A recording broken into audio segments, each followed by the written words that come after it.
journey always begins somewhere. It can start from weakness, from aspiration, and even conquest. It can lead to amazing places with opportunities that define you. And that journey can bring you full circle, rekindle past dreams, and surround you with amazing people with incredible stories of inspiration.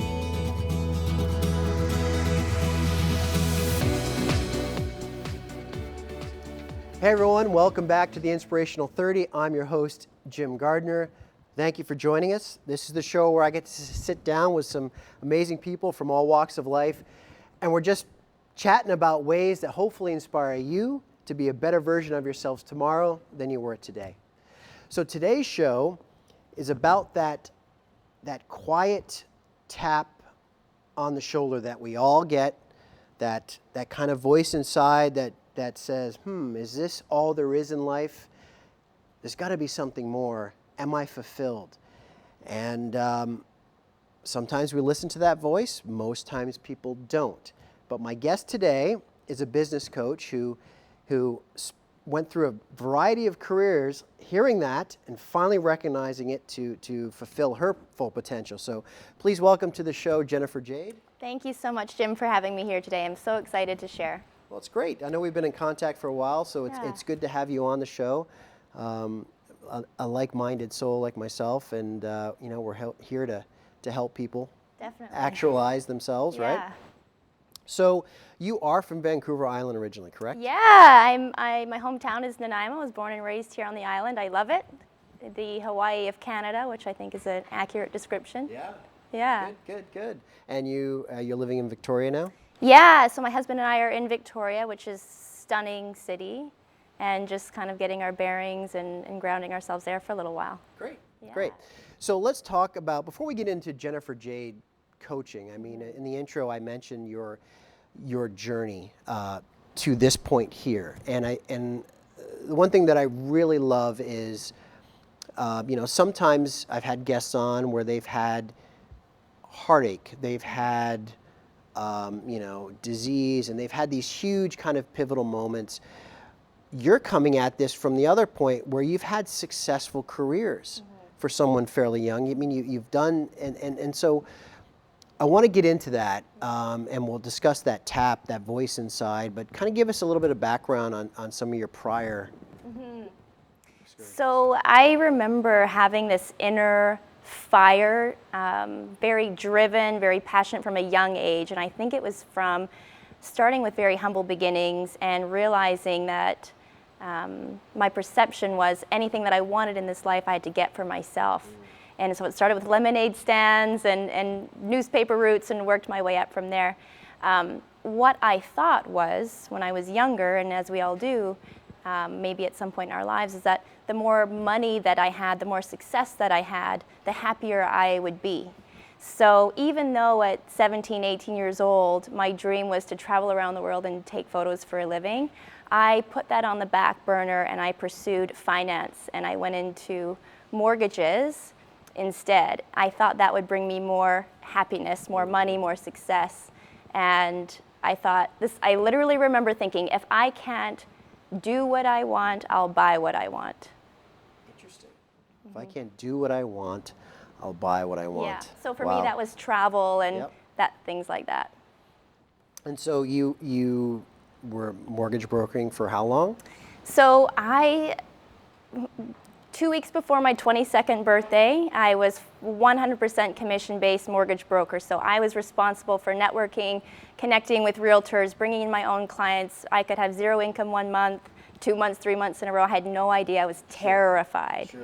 And I did that for the majority of my 20s, but it was around my mid-20s, like 26, that I started having that stirring of, is this really it? Like, I'm doing the same week on repeat. I'm living it again and again and again. And I heard Wayne Dyer say, don't live the same year over and over again and call that a life. And I thought, oh my gosh, that's what I'm doing. And around this time that I was starting to look around and realize I had bought the house, I got married, I had my little fur baby, I got a little convertible, I was traveling, I was able to shop what I was doing all these things that I thought would bring me the happiness. I thought I was checking all the boxes, and I thought, no matter how much more I create, this feeling is not increasing. This happiness, is something missing when my head hits the pillow at night.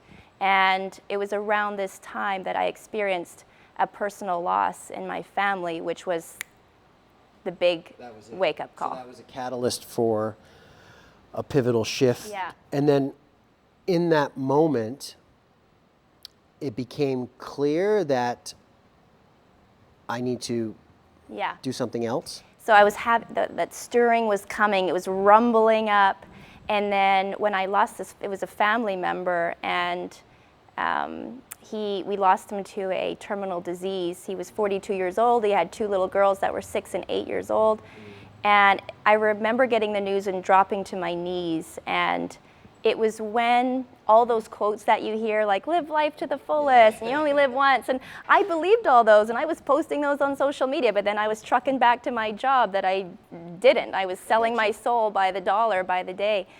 And when that happened, it became visceral in my body, in my blood. What am I doing? Why am I acting like I can be unhappy till I retire and then maybe do something I actually want to do? Why am I pretending that I'm guaranteed another 60 years to live? You know, maybe I only have another 10 years to live. Maybe I only have 5. And I thought, oh my gosh, I am out of here. And that's when I started transitioning into what my childhood dream was, which was that destination wedding photography. So you had, that was your first pivotal shift. You took a moment, you redirected your life, your course of your life.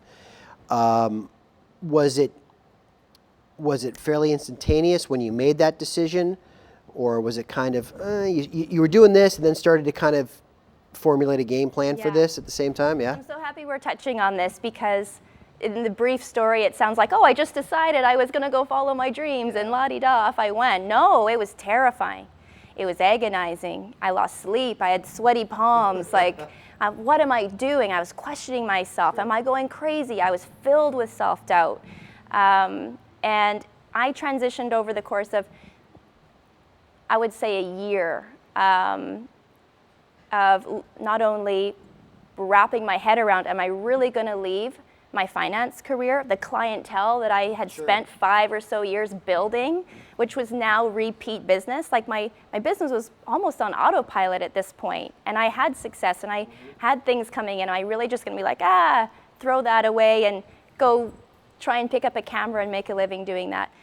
It was agonizing, but over the course of a year, it was me wrapping my mind around it, overcoming the fears, and learning about photography, learning about the business of photography, learning how to take the photos themselves and create a brand around that. So it was a year. And then you walked away from some financial security, I would fair to say, to a little bit more creative output. But you, just like you have, it's in your DNA, you took that by storm. Yeah. And you did really well with that, right? I mean, you fulfilled a dream. You traveled the world. You were winning awards. I mean, talk about that for a sec. So my first full-time summer as a wedding photographer was 2012. And I remember I have chills even now just remembering it down my whole body. I felt like I was flying. I couldn't believe this was my life. I couldn't believe I was getting paid to do something I loved. I thought that we needed to just put our heads down and work 40 hours a week, and you should just be thankful you have a job and thankful that you have money at all, and stop there. I didn't realize that you could be so passionate and believe so much about what you're doing and be paid for it.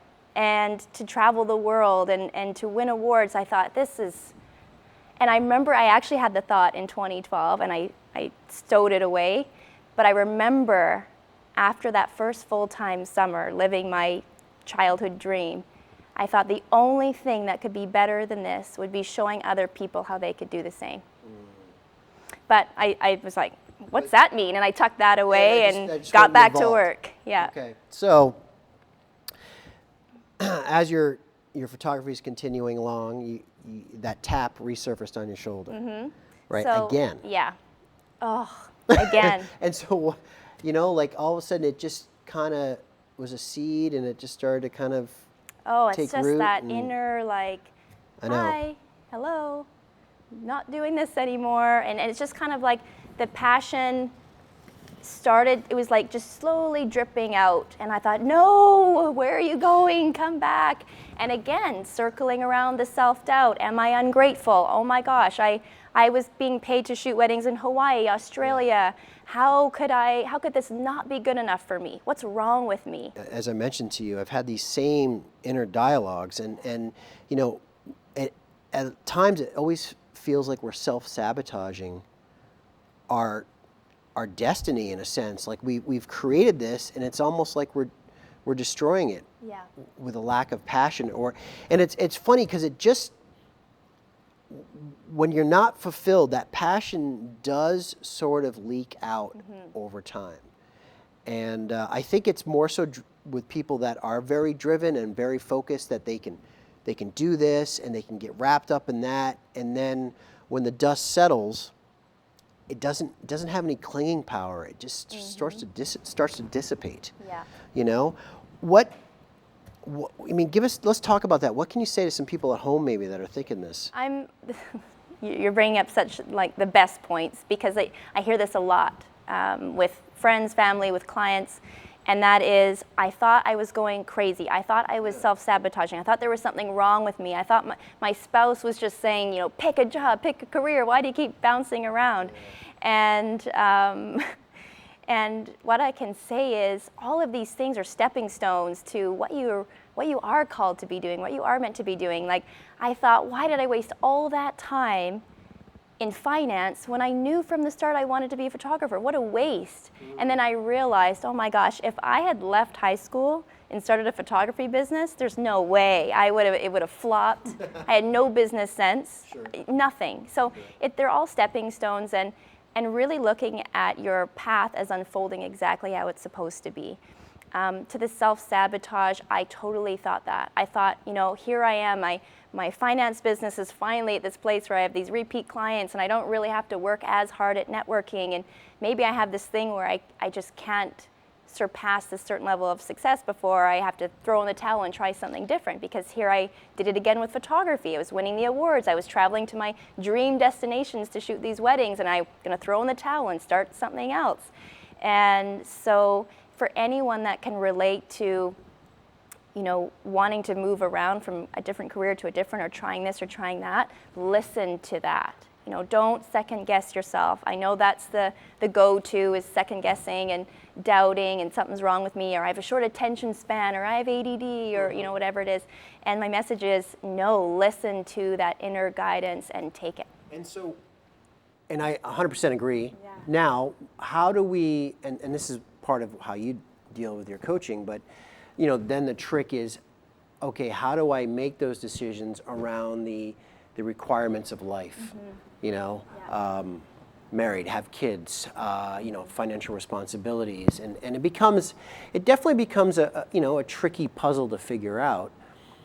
But in the end, there has to be some forward momentum, or that which we're going to get into in a sense, that sense of regret. Yes.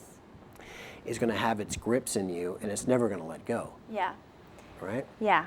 There's something I love to share, because I hear that a lot. When we are thinking about going outside of the box, leaving a paycheck, or, you know, and, oh, I've got kids, I need to be more responsible, or it's too late for me, I have a family, I need to be responsible. And I just remember I was taking these kickboxing classes by this woman named Tana Payne. She's an island girl. And she was going to go back to school. I think she was almost 30 for registered nursing. She'd always been in the gym and training, and she was going to go back to school, and she had a 1-year-old daughter, and I thought, what is she doing? And I asked her, I said, what inspired you? And she said, I have a little girl, Jen. And she said, how can I tell my daughter to pursue her dreams if I'm not pursuing my own? And I thought, oh my gosh, I have chills again, and I've heard it again, you know, let your children be your reason, not your excuse. So I love that. I love that we can turn our seemingly excuses or fears into actually our inspiration and our motivation. And again, like we touched on, you can do it in a transition phase. You can hang on to your job while you're creating something on the side until it can carry your minimal needs, and then you can grow it full time from there. Yeah, and I think sometimes it gets lost. Like, you know, we always follow these kind of people that just seem to cut ties, and you know, but it doesn't have to be that way. And I think that's a very few and far between of people that may be in a position to do that. Yeah. You know, and I think it needs to be carefully thought out and planned and executed, and that's obviously where a coach comes in. Yeah, right? definitely. So you worked with a coach for a while, and then you had your epiphany. Okay, this is it. It's all about service. It's all about, I want to show people teach people the clarity, how to get to the clarity that I've just gotten, right? Yes. So Jennifer Jayde coaching. Yeah. Let's talk about that a little bit. Like, what, who are you? What's your style? Yeah. Like, what, So who I love to connect with, well, everyone, but who I find gravitates to me and that we can build a really great connection are people who are in that space of, I thought this was the life I wanted. I checked all the boxes, I worked really hard, maybe I got the degree and you did all the things and I got the career or the job, and something is missing. So a lot of my clients come to me because something is missing, and we find what that clarity is. What is the purpose? What is your why? What would be the thing that you would regret not doing in your life? What is the message that you want to share, and how do you want to share that? And what typically happens is I find I draw in a lot of people who do want to create more of a, how do I put this? The only term that's coming up is laptop lifestyle, but basically where you are your brand, and you are providing your message in a way that lights you up, and doing it online and from anywhere in the world, and creating your own schedule, and just really living limitlessly. Because you said something prior to the show, which was when you had your epiphany moment, you wanted others to wake up to living. Yeah. Right? Yeah. And I think that's very powerful, and it wake up. It is. Yeah. It's just wake up, right? I know exactly That's what it was. Yeah. So we've used the term regret a few times now, and that's a big word. It's a hefty word, and it carries a lot of negative connotations. Was the regret in your life? Was that a catalyst for you? Is it something that you incorporate into your coaching? Well, when I was going to leave my 9-to-5 for the first time, I was terrified of failure. I thought, what if I leave this job, this business that is now creating a pretty steady, pretty good income for me, and I had 2 mortgages and a car payment and bills and all the rest, and what if I fail? What if I can no longer, and my head was going down this rabbit hole of, I'm going to be homeless and on the streets, and your mind will take you to some crazy places sometimes. And I remember I was having this conversation with a friend, and she said, well, like, what would happen? Like, what would happen if you did fail? What would that look like? What would that mean? And I realized that I would never end up on the streets. Like, I have family, or I would get a side job, or I would I would figure it out. There's this woman, Marie Forleo, and she says everything is figure outable. So I love that. And I realized that I had a fear bigger than failure, bigger than not being able to pay my bills, not being able to pay my mortgage, and that was having regrets on my deathbed. So that fear of having regrets on my deathbed, and then combining that with not knowing when that day is going to come, because having that wake-up call, it really propelled me to start taking some big risks, even if it involved the possibility of failure. Anything that I needed to do so that I wouldn't have regret on my deathbed. And I read this book recently by Bronnie Ware, and it's called The Top 5 Regrets of the Dying. She was a palliative care nurse, and in their final days, final hours, a lot of her patients would say, oh, Bronnie, like, this is what I wish I would have done, or make sure in your life and so on. And she started writing down what they were saying, and she started accumulating the top 5 things she kept hearing again and again and again. And the number one thing was, I wish I'd had the courage to live a life true to myself.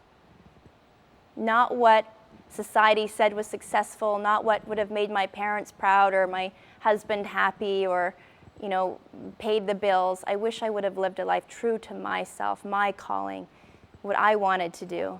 And I really, really resonated with that. 100%. And there's something so powerful about someone at the edge of life saying that. Yeah. And that is the number one thing. Mm-hmm. And it's that in itself has got to be a wake-up call. I mean, just do the numbers game. I mean, that's what you're hearing. Yeah. It's powerful stuff. So, regret. Okay. So regret is a big catalyst for that's my number one thing, and I say that, and maybe that can be a takeaway for the viewers today, is if you can exchange your fear of failure or wherever that rabbit hole your mind is taking you to, and fast forward to the end of your days and think about, will I regret doing it or not doing it? Yeah. In the last few minutes that we have, we both use intuition a lot. So and I don't know how to explain it. I mean, to people that are kind of, it's hunch. Yeah. But I think we all have this inability, and sometimes, quite frankly, sometimes that tap or that voice is our intuition. We're just not listening to it, right? And that's a big thing for you as well? Yeah. So, not everyone's comfortable using the word intuition. Right. So you can call it a gut feeling or a hunch or an instinct, tap on the shoulder. But when you have that, we'll call it a feeling, that something's not right. You can even just go by your emotions. If you're stepping into a job and you're feeling dim or just when is it Friday and when is my 2 weeks vacation, there's something inside of you that's misaligned. When you're experiencing joy, happiness, excitement, like, oh my gosh, wouldn't it be amazing if I could travel the world and take photos for a living, then that's a yes. And so with intuition, I feel like if I could boil it down in the easiest way to use it and to understand it, it's like playing this game of hot and cold. I remember as kids playing that if someone would hide something, and when you were getting closer, it'd be hotter, hotter, hotter, or colder, colder, colder. Absolutely. It's the same thing with your intuition. When you're getting hotter, hotter, hotter, you're getting excited, happy, joyful, inspired. Keep moving in that direction. It's meant for you. Mm-hmm. All you need to know are steps 1 and 2, and then 3 and 4 will be revealed to you. That's right. Right?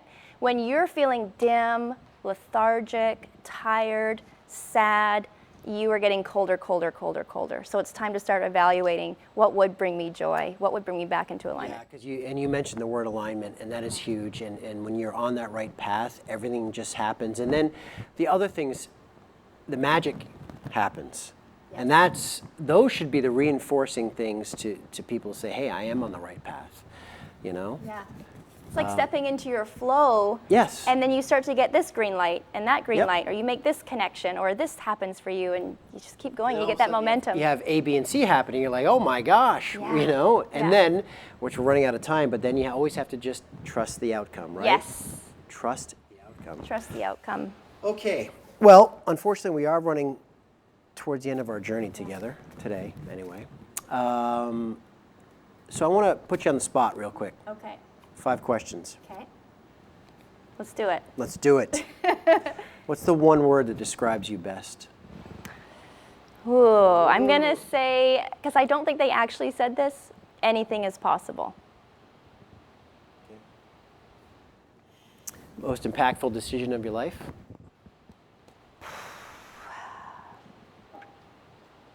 I would say that was hiring my first life coach.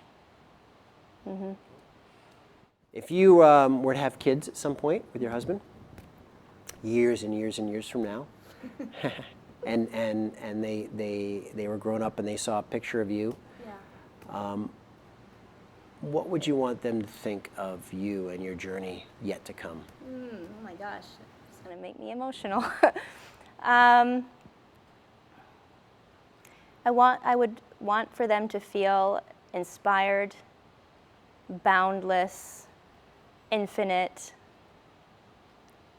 free. Powerful. Last question.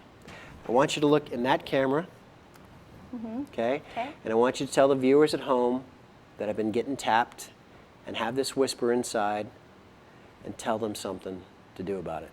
Okay.